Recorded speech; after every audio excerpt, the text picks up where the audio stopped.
천국은 하나님의 말씀이 임함으로 시작한다, 이렇게 말씀드렸죠.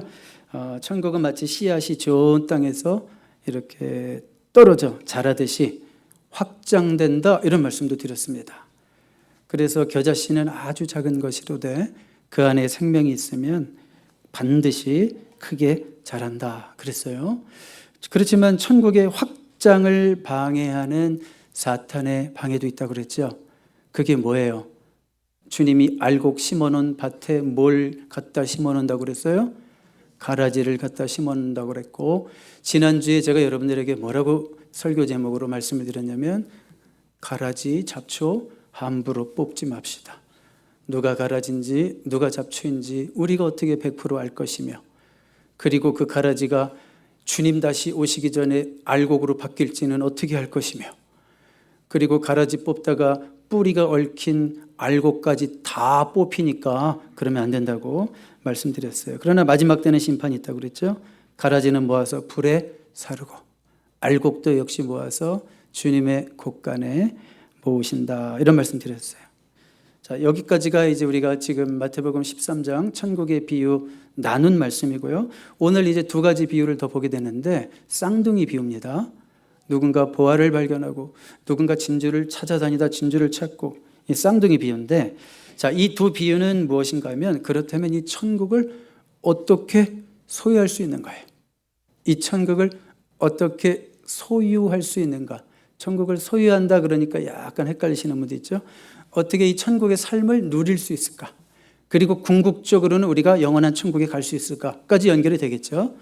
이 땅에서 우리가 어떻게 이 천국을 소유하고 누리고 궁극적으로 영원한 천국으로 이어질 수 있을까, 이렇게 생각하면 될 것 같습니다. 자, 우리 지금 방금 우리가 읽은 본문에서 이 본문을 먼저 해석을 하자면, 두 사람이 보화를 발견하고 진주를 드디어 찾고 그렇게 돼 있는데, 달리 말하면 두 사람이 천국을 만났다, 그런 얘기예요. 두 사람이 천국을 만났는데, 천국을 만났으면 받아들여야 되거든요. 만나는 거로 끝나면 안 되고 천국을 받아들여야 되는데, 그 천국을 소유하기 위해서 어떤 대가라도 지불하고 자기가 가지고 있는 재산을 다 팔아서라도 그것을 다시 샀잖아요. 그러니까 어떤 대가를 치르더라도 내가 천국을 얻기 위해서라면, 천국을 소유하기 위해서라면 그 어떤 대가도 치를 수 있다라는 것을 오늘 본문이 보여주는 겁니다. 자, 아시겠죠? 대략적으로 먼저 아시겠죠? 그럼 한번 우리 이 비유들을 한번 간단하게 살펴볼게요. 첫 번째 비유 44절로 가보세요. 천국은 마치 밭에 감추인 보화와 같으니 사람이 이를 발견한 후 숨겨두고 기뻐하며 돌아가서 자기의 소유를 다 팔아 그 밭을 샀느니라. 자, 지금 한 농부가 등장하는데 땅의 주인은 아니고 뭐 소작농 정도로 생각하십시오. 이 농부가 땅을 경작하다가 우연히 땅에 묻혀 있었던 보물을 발견한 거예요. 찾을 생각도 없었고 의도도 없었고 기대도 없었는데 우연히 일하다가 땅을 파다가 보물이 발견된 거예요. 자, 그 땅이 근데 자기 소유가 아니에요. 자기 소유면 그냥 이렇게 집어 삼키시겠는데 자기 소유가 아니니까 어떻게 했어요? 그 땅이 내 거 되면 보물도 내 거지 뭐, 이런 생각으로 이제 자기의 모든 소유를 다 팔아서 뭘 샀어요? 보물을 산 게 아니라 땅을 샀어요. 자, 이 비유는 뭐 간단한 겁니다. 가장 귀한 것을 얻기 위해서는 어떤 대가도 치를 수 있고 그것이 아깝지 않다, 이제 그런 말씀을 하는 거죠. 자, 그리고 이제 두 번째 비유로 한번 가볼게요. 45절, 46절. 또 천국은 마치 좋은 진주를 구하는 장사와 같으니, 상인과 같으니 극히 값진 진주 하나를 발견함에 가서 역시 자기의 소유를 다 팔아 그 진주를 사느니라. 자, 지금 여기서는 이제 농부가 아니라 진주를 구하고 팔고 구하고 팔고 이런 일을 하는 사업가로 등장하고 있습니다. 그 시대에 진주를 만질 수 있는 정도고, 진주를 거래한다는 것은 상당히 재력가라는 뜻입니다. 상당한 아주 재물이 있는 사람이죠.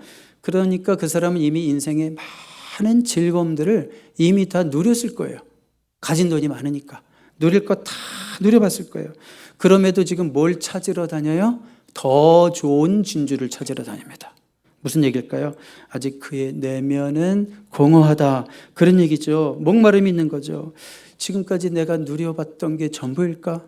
이거 이상의 것이 있지 않을까? 진짜 내가 살아온 그동안의 희로애락, 그렇지만 많은 즐거움도 있었는데 이게 전부인가?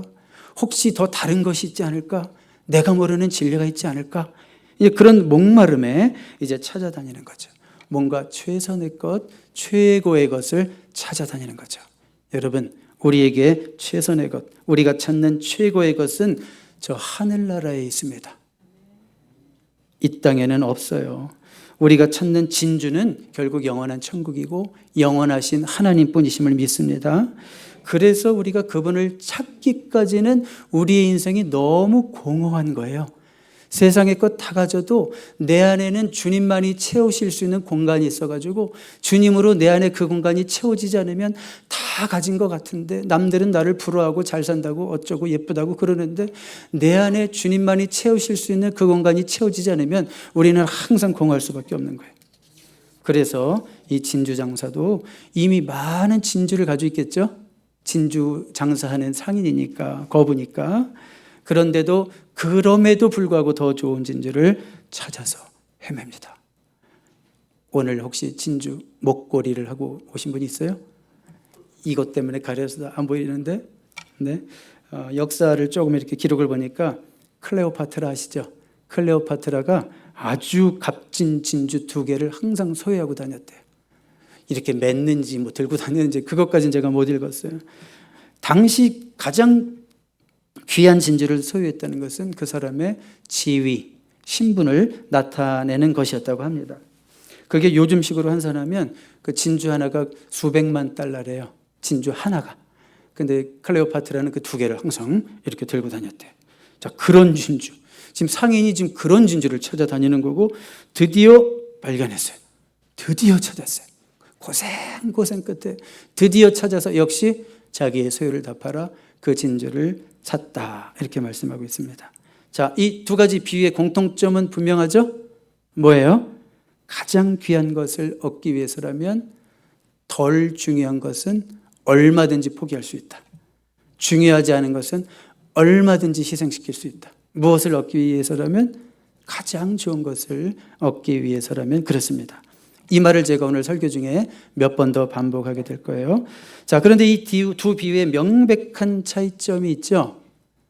44절 잠깐 앞을 보시면 천국은 마치 감추인 부와 같으니 사람이 이를 발견했는데 어떻게 발견한 거예요?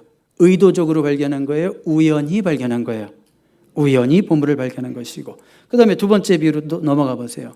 이 상인이 45절 보면 진주를 구했다 그랬죠. 구했다는 것은 그것을 찾기 위해서 열심히 노력하는 그 사람의 행위를 묘사하는 거예요. 그러니까 2번째 비유에서 상인은 열심히 찾아다닌 끝에 진주를 발견했어요. 첫 번째 사람은 아무 생각 없이 우연히 발견했어요. 2번째 사람은 열심히 노력한 끝에 진주를 발견했어요. 우리의 삶을 들여다봐도 그렇다는 걸 설명하고 있는 거예요. 어떤 이는 세상에서 가장 귀한 천국을 그냥 우리말로 우연히 얻게 된 거예요. 태어나 보니까 믿는 집안이, 태어나 보니까 아버지가 목사님이, 그러니까 그냥 저절로 나는 생각이 없었는데 내가 의식을 갖고 보니까 나에게 이런 복이 우연히 떨어졌네, 이렇게 고백을 하게 되는 거죠. 혹은 친구나 직장 동료, 아내 혹은 자녀가 예수를 믿어서 자연스럽게 교회에 연결이 되고 예수님을 알게 되고, 그러면서 나중에 뭐라고 그러냐면 아우, 이렇게 좋은 걸 내가 왜 진작 일찍 안 믿었을까? 아이고, 이렇게 좋은 것인 줄 알았더라면 내가 젊어서 교회 나갈 걸. 괜히 저 동네에서 뭐 교회가 이상한 곳이라고 얘기하는, 저 방송에서 편파적으로 누군가 얘기하는 이상한 얘기 몇 마디 듣고 교회는 가면 안 되는 곳인 줄 알고 괜히 그냥 긴장하고 그랬는데, 교회가 이렇게 좋은 곳인데, 하나님 말씀을 깨달으니까 이렇게 좋은 곳인데. 진짜로 이렇게 말하는 분을 봤어요. 그 TV에 그 조혜련 씨가 성경 강해를 복음적으로 잘하더라고요. 연예인이신데. 근데 그 조혜련 씨의 어머니가 그런 말 하더라고요. 그 어머니가 그 딸 조혜련 씨 때문에 예수님을 믿었는데 지금 42년생이에요. 83세예요. 근데 뭐라 그러냐면 아이고 이렇게 좋은 예수를 빨리 믿었으면 얼마나 좋았을꼬 이러시더라고요. 그러면서 요즘 매일 성경을 읽어가지고 성경을 뭐 몇십 독을 하셨대요. 벌써. 너무 멋지지 않습니까? 여러분, 어떤 이는 이렇게 진리를 찾기 위해 긴 여행을 하기도 하지만 어떤 이는 또 누군가에게 연결이 돼서 그냥 자연스럽게 내가 예수 믿게 됐네 이렇게 고백할 수도 있는 겁니다. 또 어떤 이는 정말 시간이 많이 걸리는 분도 있어요. 예수님을 만나기까지. 누구는 그렇게 쉽게 믿는데 누구는 진리를 막 찾습니다. 구도자가 되어서 찾습니다. 뭐 1년 만에 해결이 됐습니다. 예수님을 만났습니다. 그런데 어떤 이는 10년도 걸리고 20년도 걸려요. 이 진리 어디 있을까? 이 종교에도 기웃거리고 저 종교에도 기웃거리고 이 사상책도 읽어보고 저 사상책도 읽어보고 이 단체에도 가보고 저 단체에도 가보고 아무리 해도 만족이 없어요. 그 마지막으로 교회 왔어요. 내가 교회만은 가나 보나 이러다가 아유 어딜 가야 진리가 있을까? 마지막에 교회를 왔어요. 그런데 내가 왜 이제 왔던 거? 여기 진리가 있었던 거예요. 저희 아버지가 젊은 날에 예수를 안 믿었어요. 저희 어머니는 외할머니 때부터 예수 믿는 아주 그냥 예수 믿는 골수 집안이었는데 저희 아버지는 청년 시절까지 예수를 안 믿었어요. 그런데 진리에 대한 갈망 있는 청년이었어요. 생각 있는 청년이었어요. 아픔의 시대에 민족의 아픔을 바라보면서 이 나라를 구할 수 있는 진리는 어디에 있을까? 이 민족의 소망은 어디에 있을까? 이런 갈등이 너무 심하니까 사상적 방황을 너무 많이 하셨어요. 이런 책도 읽고 저런 책도 읽고 그러다가 절에 들어가셨는데 너무 성실하잖아요. 너무 성실하고 너무 열심히 하니까 주지 스님이 아예 점을 찍어버렸어요. 네가 내 후계자다. 잘 수련을 쌓아서 여기에 주지 스님이 되거라. 이렇게 후계자로 점을 찍어버렸어요. 그래가지고 우리 아버지 목사 안 되고 중될 뻔했어요. 그런데 아무리 거기서 여러 가지 노력을 하고 돌을 닦고 수련을 해도 진리를 발견할 수 없었죠. 목마름이 있었죠. 그렇게 결국은 저를 박차고 나오게 돼요. 동네에서 영어를 가르쳐준다고 그래서 교회 갔다가 선교사님에게 복음을 듣고 진리가 여기 있구나. 그리고 한 일주일 동안 부흥회를 한다고 그래서 뭔지도 모르고 따라갔는데 일주일 내내 목사님이 설교하시는데 일주일 내내 눈물이 쏟아지더래. 그러면서 예수님을 만나고 목사가 되고 그 자녀들이 다 목사가 되고 가문이 다 이렇게 예수 믿는 집안으로 바뀌게 됐어요. 자 보세요. 이렇게 저희 아버지처럼 진리를 찾기 위해서 이 책도 들여다보고 저 종교에도 가보고 절에도 가보고 이렇게 했지만 결국은 찾지 못하고 그러나 마지막에 Final Word, Jesus, 예수님을 만나고 이렇게 진리를 발견하게 되는 것도 있습니다. 어떤 방법으로 여러분들 지금 이 자리에 오셨습니까? 어떤 방법으로 오셨든지 여러분에게 딱 맞는 하나님의 계획이 있고 하나님의 섭리가 있는 거예요. 왜 하나님 나는 이렇게 늦게 부르셨어요? 이렇게 우리 불평 안 해도 돼요. 하나님은 저와 여러분의 최선을 아시고 그동안 지금까지의 나의 인생을 이끌어 오신 거고 누구는 어려서부터 일찌감치 선택해서 키워주셨고 누구는 세상 경험 다 하게 하신 다음에 진짜 진리가 이것이라는 걸 알게 하셔서 여전히 세상 속에서 방황하고 헤매는 자들에게 좀 더 다가설 수 있는 사람으로 여러분들을 쓰실 수도 있는 거예요. 아멘이죠? 오늘 이 두 가지 비유를 통해서 우리가 얻을 수 있는 또 몇 가지 교훈을 간략하게 말씀드릴게요. 자, 첫 번째 교훈입니다. 이 보물이 누군가에게는 알려져 있고 누군가에게는 감추어져 있다. 누군가에게는 알려져 있고 누군가에게는 감추어져 있습니다. 자, 오늘날도 마찬가지입니다. 이 보물이 어디 있는지 아십니까? 이 보물이 이 안에 다 들어있어요. 그런데 누군가에게는 열려있고 뭐 여기만 있겠어요? 방송을 봐도 인터넷을 봐도 하나님의 말씀이 막 쏟아져요. 누군가에게는 열려있지만 여전히 많은 사람들에게는 이 보물이 이 진리가 감추어져 있다는 거예요. 이 보화가 이 하나님의 말씀이 인간의 죄에 감추어져 있고 인간의 욕망에 감추어져 있고 인간의 자기만의 고집스러운 경험과 자아에 감추어져 있는 거예요. 이 진리의 보화는 하나님께서 우리의 마음을 열어주셔야지만이 우리의 눈을 뜨게 해주셔야지만이 비로소 발견하게 되는 줄로 믿습니다. 그러니까 여러분들은 복된 자들이죠. 이 하나님 말씀이 깨달아지고 예수가 믿어지고 천국이 믿어지고 이건 정말 복된 자죠. 우리의 영의 눈을 하나님이 뜨게 하셨으니까 복된 자죠. 이렇게 말씀드리면 어떤 분은 너무 불공평하지 않습니까? 하나님은 누구는 선택하시고 그럼 누구는 선택 안 하시는 겁니까? 이렇게 얘기하시는 분이 있어요. 그래서 두 번째 비유도 중요한 거예요. 보아는 그냥 하나님이 세팅해 놓은 게 발견된 것 뿐이지만 두 번째 비유는 뭐였어요? 진리를 찾기 위한 사람의 노력도 하나님이 인정하시잖아요. 진리를 찾기 위해서 그렇게 애쓰는 노력을 하나님이 인정하시잖아요.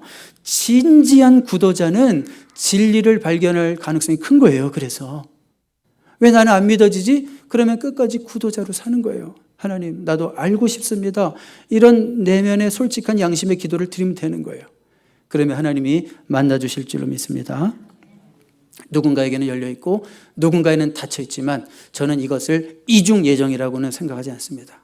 우리가 얼마든지 구도자의 마음을 가지고 그 진리를 추구하고 내가 하나님 뭔가 아직 하나님도 모르지만 뭔가 절대자가 있다면 좀 나에게도 와주십시오. 이런 갈망을 가지고 나가면 여러분에게도 언젠가 그 진리의 빛이 들어오게 될 줄로 믿습니다. 누군가에게는. 그렇죠? 자, 그 다음에 두 번째로 오늘 말씀을 통해서 제가 나누고 싶은 주제는 기쁨이라는 주제예요. 기쁨. 오늘 44절, 45절, 46절 보시면 이 두 주인공의 감정의 상태가 뭐예요? 결과적으로 기쁨이죠. 무슨 기쁨? 설교 제목처럼 발견의 기쁨이죠. 44절 다시 보세요. 천국은 마치 밭에 감추인 보와 같으니 사람이 이를 발견한 후 숨겨두고 기뻐해요. 돌아가서 자기의 소유를 다 팔아 그 밭을 샀느니라. 여러분, 예수님을 처음 만나면 정말 성령의 감동 감화로 내 마음이 내가 하나님의 자녀가 되었구나, 내가 구원받았구나, 이런 사실을 깨달을 때 물밀듯이 몰려오는 감정이 뭐라고 생각하세요? 기쁨이죠. 펄펄 뛰죠. 막 미친 사람 같죠. 저같이 조금 내성적이고 점잖은 사람도 예수님을 처음 만나고 하나님 아버지를 만나니까 못 견디겠던데요. 막 너무 기뻐서 막 펄펄 뛰어다니면서 막 사람들에게 전도하고 막 망아지처럼 뛰어다니던 그런 기억이 나요. 여러분, 보화를 발견하고 생각만 해도 좋은 거예요. 근데 지금 여기 가만히 보면 지금 아직 얘기하면 돼야 안 돼요? 아직은 내게 아니라 괜히 알려줬다가 누가 가져가면 안 되니까 지금 내 그거 발견한 기쁨을 누구한테 얘기하면 돼야 안 돼요? 아직은. 대답하셔도 돼요. 네? 얘기해야 돼요? 안 해야 돼요? 아직은 못해요. 그런데 생각만 하면 좋은 거예요. 야, 조금 있으면 이제 이거 다 내 거다. 우리가 마치 예수 믿고 나도 이제 좀 있으면 천국 간다. 뭐 이런 비슷한 얘기인가요? 야, 이거 진짜 생각만 해도 좋은 거예요. 속으로만 혼자 좋아하는 거예요. 밥 먹다가도 혼자 막 갑자기 희죽희죽거리고 낄낄거리고 그러면 누가 쳐다보겠죠? 쟤 왜 이러나? 막 자다가도 갑자기 벌떡 일어나서 너무 좋아. 막 이러면서 막 잠꼬 대다가 또 자고 화장실에 가서 혼자 낄낄거리고 막 좋아가지고 사람들한테 알려질까 봐 막 이랬을 것 같아요. 여러분, 남들이 본다면 어떤 것 같아요? 미쳤죠? 남들이 보면 미쳤어요. 미친 거 맞습니다. 정말 예수 믿는 맛을 알게 된 사람은 그렇게 보여요. 저 뭘 좋다고 웃고 앉아있어? 이 힘든 세상 가운데서. 저 뭘 좋다고 저렇게 기뻐해? 여러분, 말씀이 주는 깨달음이 있는 자는요, 자기만 아는 그 비밀스러운 기쁨이 있어요. 그 찬송가 중에 우리 서로 받은 그 기쁨, 우리라는 게 주님과 나예요. 우리 서로 받은 그 기쁨을 알 사람이 없대요. 그러면서 혼자 좋아하고 있어요. 막 기뻐하고 있어요. 그러니까 남들이 보면 쟤 좀 정신 이상해, 쟤. 뭐 예수 믿더니 잘못됐나 봐. 그게 아니죠. 남들이 모르는, 세상이 모르는 나만 아는 기쁨이 있으니까 그러는 거예요. 그런 기쁨이 있으니까 이 세상 힘들죠. 환경 때문에 힘들고 뭐 그냥 힘든 일이 얼마나 많아요. 그런데 능히 이길 수 있는 힘이 뭐예요? 그 내 안에 있는 솟아나는 기쁨. 그렇죠? 여러분, 성령이 함께하면 그 배에서 생수의 강이 흘러넘쳐나리라 그랬거든요. 뭐 생수의 강이 흘러넘치니까 막 기쁨의 샘이 흘러넘치니까 세상 힘들어요. 뭐 힘들다는 거 부인하는 거 아니에요. 너무 힘들어요, 살기가. 그런데도 그래도 나에게는 이게 있잖아. 이런 든든함이 있는 거죠. 여러분, 이런 기쁨을 돈 주고라도 살 수 있다면 살 거예요, 안 살 거예요? 당연히 사야죠. 돈이 있어도 침대는 살 수 있지만 뭐는 살 수 없어요? 잠은 살 수 없다며요. 그런데 이런 기쁨을 돈 주고 살 수 있다면 내가 가진 돈을 다 들여서라도 살 수가 있는 거죠. 그래서 세 번째 포인트로 넘어가겠습니다. 세 번째 포인트 이제 반복이에요. 천국의 가치, 복음의 가치를 발견한 자는 그 천국을 얻기 위해서라면 어떤 대가도 치를 수 있다. 그런 얘기예요. 맞습니까? 틀립니까? 여러분, 이 사람이 이 보물을 갖기 위해서 또 그 가장 비싼 진주를 얻기 위해서 자기의 모든 재산을 파는 것은 모험이라고 하지 않습니다. 도박이라고 하지 않습니다. 그걸 뭐라고 그러냐면 당연한 투자라고 말하는 거예요. 이해 가시죠? 이건 절대 모험도 아니고 이거는 무모한 무슨 도박도 아니고 당연한 투자예요. 이거 누가 시켜서 하는 거예요? 아니요. 내가 원해서 하는 거예요. 이거 생각이 모자라서 그러는 거예요? 아니에요. 내가 발견한 가치가 이 세상 그 무엇보다도 귀하다는 것을 알기 때문에 그러는 거예요. 여러분, 제가요 목사가 된 것을 태어나서 한 번도 후회해 본 적도 없습니다. 1분도 후회해 본 적 없습니다. 한 번도 안 힘들었어요 이런 말 하는 게 아니라 제가 목사가 된 것을 한 번도 후회한 적이 없어요. 아이씨, 직업을 바꿀까? 아이씨, 이런 생각 한 번도 해본 적이 없습니다. 왜 그럴까요? 이 세상 그 무엇보다도 이 하나님의 말씀을 맡은 것에 대한 가치를 알기 때문이죠. 그러니까 이거는 당연한 결단과 선택이지. 한번 모험을 해볼까? 내가 혹시라도 교회 가면 혹시 뭐가 떨어질까? 이런 기대, 이런 차원이 아니라는 거예요. 이거는 아무 고민도 없는 거예요. 너무 좋은 거기 때문에 그 무엇을 버려도 아깝지 않고 그 무엇을 희생해도 희생이라는 생각이 안 들고 그런 생각이 드는 거예요. 그래서 이렇게 할 수 있는 거예요. 바로 바울 사도가 그런 결단과 그런 선택을 하셨던 분이에요. 바울이라는 분은 많이 배우신 분이었죠. 그리고 많이 가진 분이었어요. 당대 최고의 석학이고 최고로 똑똑했고 또 유대인으로서 로마 시민권을 가지고 있었다는 것은 아주 부자였다는 뜻이고 모든 걸 다 가졌는데 그가 예수님을 만나고 나서 뭐라고 얘기하냐면 그동안 내가 귀중하게 여기고 가치 있다고 생각했던 것들을 나는 다 배설물로 여긴다 그랬어요. 한번 읽어볼까요? 빌립보서 3장 7절 8절 시작. 그러나 무엇이든지 내게 유익하던 것을 내가 그리스도를 위하여 다 해로 여길 뿐더러 또한 모든 것을 해로 여김은 내 주 그리스도 예수를 아는 지식이 가장 고상하기 때문이라. 내가 그를 위하여 모든 것을 잃어버리고 배설물로 여김은 그리스도를 얻고 내가 예수 그리스도를 얻을 수만 있다면 내가 그동안 자랑하고 남들이 부러워했던 이 모든 것을 나는 배설물로 여길 수도 있을 정도로 나는 정말 가장 귀한 것을 얻은 자다. 이렇게 고백하고 있는 거예요. 바울이 이런 거 다 버리면서 내가 그동안 공부한 거 못 써먹네, 아깝네, 이런 생각을 안 했다는 거예요. 아니, 넉넉하게 살 수 있는데 스스로 부를 버리고 그냥 스스로 천막을 만들어가면서 복음 전도하고 이러면서 아이고 내가 왜 이렇게 스스로 팔자를 들들 볶아, 내가 왜 이렇게 살아, 아이고 잘못 선택했지, 이런 생각을 안 했다는 거예요. 왜요? 그리스도를 얻고 주님을 위해서 사는 그 가치가 너무 귀하기 때문에 하나도 아까운 게 없는 거예요. 버려도 아까운 게 없는 거예요. 천국의 놀라운 가치를 발견한 사람은 갈등하지 않고 방황하지 않아요. 우리는 근데 너무 바울 같지 않은 분들을 많이 만나요. 교회를 다닌다고 하지만 오늘날 예수 믿는 많은 사람들이 바울 같지 않아요. 왜요? 둘 다 가지려고 그러잖아요. 천국도 가지려고 하고 세상도 가지려고 하고 하나님도 섬기고 돈도 섬기고. 천국의 놀라운 가치를 발견한 자는 그럴 수 없다는 거예요. 반드시 한쪽으로 기울어지게 됐다는 거예요. 여전히 천국보다 세상 가치가 더 좋고, 그거는 정말 심각하게 우리가 오늘 말씀 앞에 서야 되는 거예요. 여러분, 가치라는 것은요, 가치를 아는 자에게만 가치가 있는 거예요. 아무리 제가 천국 얘기하고 이게 좋은 거예요 얘기해도 가치를 아는 자에게만 가치가 있는 거예요. 우리 집에요, 제가요, 음악을 좀 좋아하잖아요. 제가 한 50년 전부터 듣던, 40년 전부터 듣던 레코드판이 아직도 수십 장 있어요. 그거 아세요? 큰 거 레코드판. 그게 아직 수십 장 있어요. 근데 상태가 아주 좋고, 뭐 아주 유명 가수의 세트 앨범도 몇 개 있고 그래요. 근데 이제 거의 안 듣잖아요. 요즘 거의 안 들어요. 뭐 그러다 보니까 한 2년 전인가 좀 버려야 되겠다. 뭐 버리든지, 또 제가 특기가 하나 있어요. 아내 몰래 구들에 갖다 버리기. 뭐 이런 거. 뭐 그런 거 잘하거든요.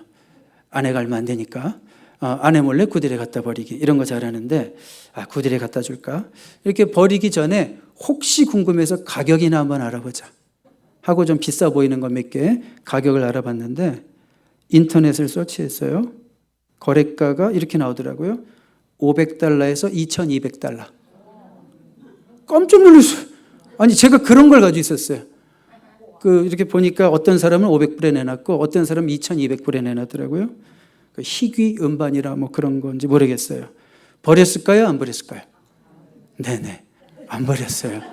버리려다가 안 버렸어요. 왜냐하면 돈 급할 때 팔려고 안 버렸어요. 아니, 이 앨범이 이 정도로 가치가 있나? 이렇게 생각하니까 달라 보이는 거야. 여러분, 가치라는 것은 가치를 아는 자에게만 가치가 있는 거예요. 가치를 모를 때는 제가 그거 버리려고 그랬다니까요. 구딜 주면 누군가 뭐 필요한 사람 쓰겠지. 근데 가치를 아니까 못 버리겠더라고요. 여러분, 고호라는 화가를 좋아하시는 분 있습니까? 고호가 그린 명화 중에 해바라기라는 그림이 있는데, 그가 그린 그림이 언젠가 런던 경매에서 하나로 따지면 400억 원에 팔린 적이 있어요. 400억 원에. 여러분, 4천억 원이 있어도 안 살걸요? 왜요? 뭐하러 그 그림 한 장을 400억 원이나 주고 사? 그건 뭐예요? 가치를 모르는 사람은 절대 안 사죠. 돈이 남아서 사는 게 아니라 어떤 사람은 그것이 가치가 있다고 생각하니까 사는 거죠. 천국의 가치를 아는 자만이, 예수 믿는 것의 가치를 아는 자만이 내 삶의 모든 것을 올인할 수도 있는 거예요. 그 올인이라는 것 도박 용어라 죄송해요. 사실은 도박 용어예요. 그렇지만 내가 가진 모든 것을 올인할 수 있는 힘은 뭐냐면, 내가 천국의 가치를 아느냐, 내가 예수 믿는 것의 가치를 아느냐, 거기에 달려 있는 겁니다. 여러분, 그런데 한 가지 기억할 거 있어요. 우연히 보물을 발견한 그 농부가 그 모든 재산을 팔아서 보물을 샀어요, 밭을 샀어요? 보물을 산 게 아니라 밭을 샀어요. 보물을 얻으려면 뭐도 사야 돼요? 밭도 사야 되는 거예요. 보물을 얻으려면 밭도 사야 돼요. 결과를 얻으려면 과정도 치러야 되는 거예요. 잘 들으셔야 돼요. 결과를 얻으려면 과정도 치러야 되는 거예요. 한번 우리 로마서 8장 17절 같이 읽어봐요. 시작. 우리가 그와 함께 영광을 받기 위하여 고난도 함께 받아야 할 것이니라. 영광은 우리가 얻게 될 결과라면, 고난은 우리가 거쳐가야 될 과정이에요. 예수 믿는 거 그런 거예요. 보물이라는 선물과 밭이라는 부담은 한 패키지예요. 근데 많은 그리스도인들이 뭐만 갖고 싶어 해요? 여러분 말고 많은 그리스도인들이 뭐만 갖고 싶어 해요? 보물만 갖고 싶어 해요. 밭은 부담스러워서 싫다는 거예요. 그렇지만 하나의 패키지입니다. 예수 믿으면서 여러분 너무 지름길로 가려고 하면 안 됩니다. 예수 믿으면서 정당한 코스를 밟을 생각을 하세요. 예수 믿었으면 성경을 보세요. 성경을 읽으세요. 성경 공부한다 그러면 좀 제발 참여하세요. 오늘 시작하는데 기도도 하세요. 기도의 자리로 나오라 그러면 목사님이 대신 기도해 주세요 그러지 말고 기도의 자리에 나와서 기도하고 나가세요. 봉사도 하시고. 여러분, 예수를 믿는다면 지불해야 될 대가가 있는 거예요. 보물을 얻기 위해서 밭도 사야 된다는 거 명심하시기를 바랍니다. 선교사 짐 엘리어트 얘기만 하고 설교를 마무리하도록 하겠습니다. 짐 엘리어트 선교사 얘기는 제가 설교 중에도 한 두세 번을 한 것 같아요. 이분은 28살에 순교한 에콰도르 선교사였죠.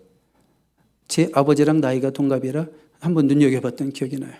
그런데 이분이 1956년에, 오래된 얘기입니다. 1956년에 에콰도르 선교 중에 창에 찔려서 순교했어요. 창에 찔려서. 그분은 휘튼 대학을 수석으로 졸업하고 여기저기 많은 직장에서 스카우트 경쟁이 일어날 수 있을 정도로 아주 귀한 인재였는데 그는 선교사로 나가기로 결심을 했죠. 그런데 선교를 나가자마자 죽었어요. 펼쳐보지도 못하고 죽었어요. 28세에. 그러면 아내가 울고 통곡해야 되는데 아내 엘리자베스 엘리엇이 그 선교를 이어서 합니다. 남편이 못한 건 내가 하지. 이어서 하게 되죠. 그리고 이제 나중에 엘리자베스 엘리엇을 통해서 선교 열매들이 맺히죠. 그리고 나중에 이제 엘리자베스가 책을 써요. 전능자의 그늘, 이런 책을 쓰는데 그 책에 남편의 일기장에 실렸던 내용들을 그 책에 실습니다. 남편의 이제 물건들을 정리하다가 일기장을 보게 되고 그가 대학생 시절에, 남편이 대학생 시절에 선교사로 준비하기 전에 써놨던 그런 일기장들을 보는 거예요. 그 책에 보면 그 일기 내용 가운데 이런 거를 또 인용하기도 합니다. 이게 이제 짐 엘리엇이 쓴 거죠. 하나님, 이 쓸모없는 나뭇가지에 불을 붙여 주시옵소서. 나의 삶을 태우소서. 나는 주의 것입니다. 나는 오래 살기를 원하지는 않습니다. 오직 당신과 같이 풍성한 삶을 살게 해 주십시오. 이렇게 일기에 썼고요. 또 그 일기에 아주 유명한 말을 썼어요. 다음 스크린 같이 읽어봐요. 이게 바로 짐 엘리엇이 쓴 일기장에 적힌 내용을 우리 아내 엘리자베트 엘리엇이 전능자의 그늘이라는 책에서 소개한 거예요. 결코 잃어버릴 수 없는 것, 결코 없어지지 않는 것, 뭡니까? 천국이죠. 결코 잃어버릴 수 없는 것을 얻기 위해 지킬 수 없는 것. 뭐가 지킬 수 없는 거예요? 이 세상 재물도, 내 건강도. 무엇을 내가 평생 지킬 수 있겠어요? 그 지킬 수 없는 것을 버리는 자는 결코 어리석은 자가 아니다. 이런 말을 그가 청년 시절에 썼어요. 여러분, 짐 엘리엇은 예수 믿는 것의 가치를 일찌감치 발견했죠. 내가 그것을 위해서라면, 내가 그 복음을 전하는 것을 위해서라면 내 생명을 들여도 아깝지 않고 내 몸이 불살라져도 아깝지 않고, 이것은 만용도 아니고 이것은 오만도 아니고 이것은 도박도 아니고 그 천국의 가치를 발견할 수 있는 자만이 이렇게 담대하게 고백할 수 있는 거죠. 여러분, 우리가 정말 예수 믿는다면 똑부러지게 잘 믿고 천국의 가치를 알고 하늘나라의 가치를 알고 신앙의 가치를 알고 하나님의 말씀의 가치를 알고 주님 앞에서 이것이면 됐습니다. 저는 이렇게 고백할 수 있는 자가 여러분 가운데 있기를 바랍니다.